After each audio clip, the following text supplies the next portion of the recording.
Hi guys, మా బాబు వాళ్ళ స్కూల్లో సైన్స్ ఎగ్జిబిషన్ కండక్ట్ చేశారు. దాంట్లో క్లాస్కి 5 మెంబర్స్ సెలెక్ట్ చేశారు. దాంట్లో మా బాబు సెలెక్ట్ అయ్యాడు. నేనైతే ఒకటే అనుకునేదాన్నండి, ఎప్పుడు ఏ మార్క్స్ సంపాదించకుండా ఒకటే పిల్లలు మాత్రం బాగా చదివించాలని అనుకునేదాన్ని. మనం అనుకోగానే సరిపోదు కదండి, వాళ్ళలో టాలెంట్ కూడా ఉండాలి. ఆ టాలెంట్ మా బాబులో ఉన్నందుకు నేను చాలా హ్యాపీగా ఫీల్ అవుతాను. ఇప్పుడు క్లాస్లో ఏది కండక్ట్ చేసినా వాడు టాప్లో ఉంటాడు. వాడి టాలెంట్ ఇంకా రోజు రోజుకి ఇంకా క్లాసులు పెరిగే కొద్దీ ఇంకెక్కువ కావాలని ఆ దేవుని మనస్ఫూర్తిగా కోరుకుంటున్నాను. పేరెంట్స్కి ఇంతకంటే ఎక్కువ సంతోషం ఇంకేముంటుంది చెప్పండి. నేనైతే ఫుల్ హ్యాపీగా ఉన్నాను. మా బాబు దేంట్లో టాప్లో ఉన్నందుకు చూడండి ఎలా చెప్తున్నాడో.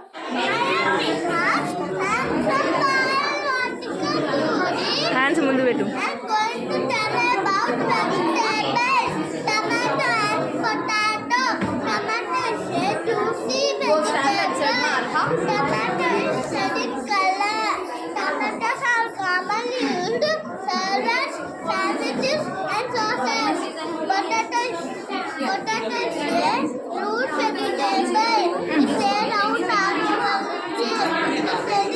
You stand here only.